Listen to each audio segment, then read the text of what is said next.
Adventos Crísticos, Adolfo Marques dos Santos, capítulo 50. A Sagrada Palavra de A Arca do Desconhecido. Todos os instrutores espirituais tiveram dificuldades para encontrar na Terra palavras que definissem a vida nos céus. Usaram, então, símbolos, ritos, parábolas, contos, alegorias, etc., na tentativa de produzirem uma similitude entre os planos material e espiritual. Jesus, o mais abalizado instrutor espiritual que reencarnou no planeta Terra, mesmo com todas as dificuldades, foi quem mais conseguiu aproximar Deus do homem e o homem de Deus. Mesmo assim, não obteve total sucesso com os que o ouviram na época, porque aquele povo trazia um ranço religioso milenar. Transformaram as mensagens do Mestre em religião e colocaram como alicerce todas as formas existentes de se cultuar a divindade.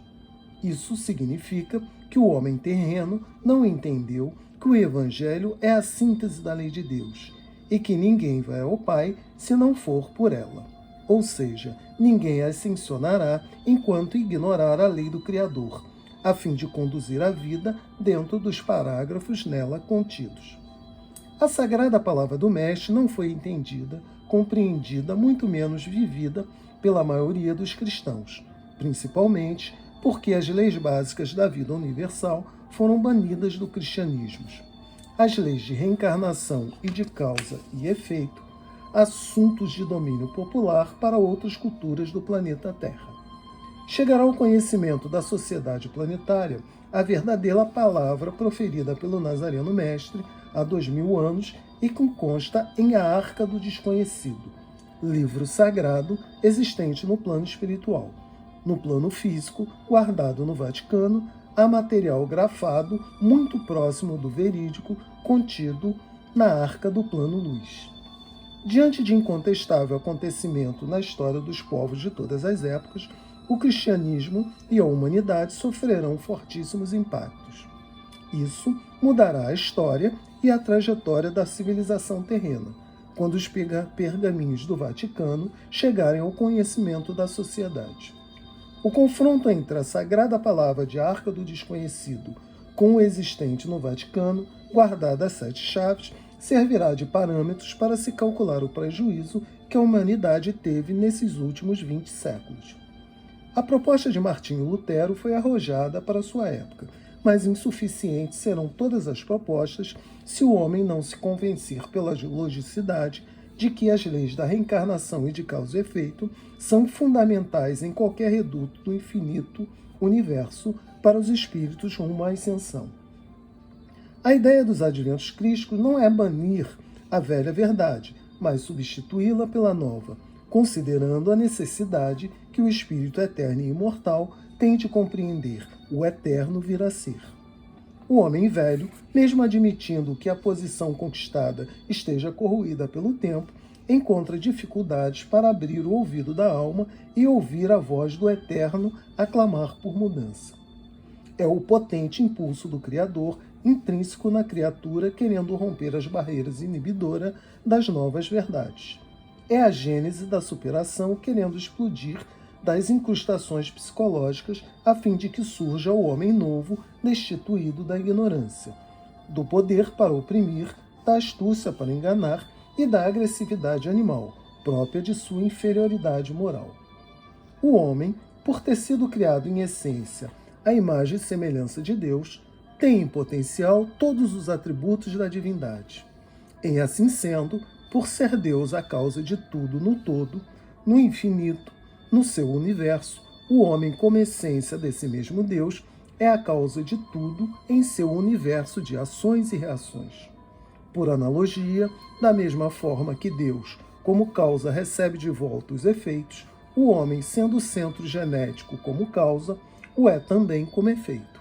Daí a infalibilidade da lei de Deus, na qual todo efeito retorna à causa.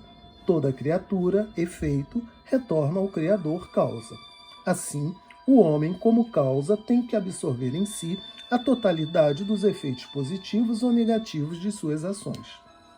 A sagrada palavra de Arca do Desconhecido trará à tona a verdadeira mensagem do Nazareno Mestre, e a humanidade verá que ele falou das leis universais, além das leis básicas da criação, reencarnação e causa e efeito.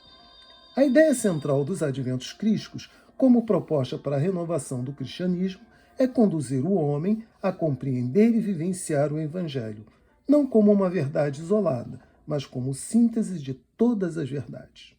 O Evangelho, compreendido como norma de vida, produz no psiquismo do homem a vontade de retornar a Deus, de sair da periferia, onde a velocidade é máxima e a realização é mínima, rumo ao centro, onde o espaço é reduzido a um ponto e o tempo a um instante.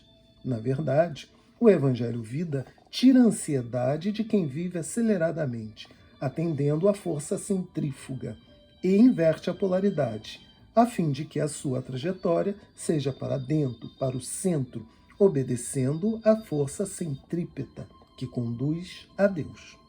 Vislumbra-se no horizonte o porquê de um homem, quanto mais evoluído, menos acelerado é em busca do ter, do domínio, do poder, etc. É que o movimento vai diminuindo à medida que vai em direção ao centro, pois, como se sabe, fora do tempo e do espaço não há deslocamento, mas onipresença em seu universo de domínio. Fica claro, pela perfeição da lei de Deus, que enquanto o homem trafega pela periferia em afanosa corrida, demonstra o seu vácuo interior, a sua carência de Deus. Mas, como está grafada na alma a ânsia do infinito, todos podem percorrer o mais longo raio de afastamento na busca de novas experiências. Depois, retornam para o centro, para a sua fonte de origem, para Deus, conforme tão bem simbolizado na parábola do filho pródigo. O Evangelho de Arca do Desconhecido é um relicário de luz, indelével em sua essência, que abrange todos, sem exceção, aguardando que os puros de propósitos, portadores da voz solene da ternura, torneadores de almas por missão, façam jorrar sobre o mundo o seu puro teor. Vale relembrar que a arca chamada do desconhecido existe no plano terreno, conforme descrito anteriormente. São os sagrados escritos recolhidos, selecionados e catalogados pelos prepostos pioneiros divulgadores. São, sem qualquer dúvida, pergaminhos puros ou isentos das consagradas deturpações. Entretanto, não se lhes pode deixar de atribuir o devido quantum de subjetivismo, calcado na inocente, embora superior, emoção daquelas almas quase indefesas. No que tange ao alicerce da divina arca, no plano luz, ou seja, suas inexoráveis raízes na eternidade, há que se propalar a clara voz.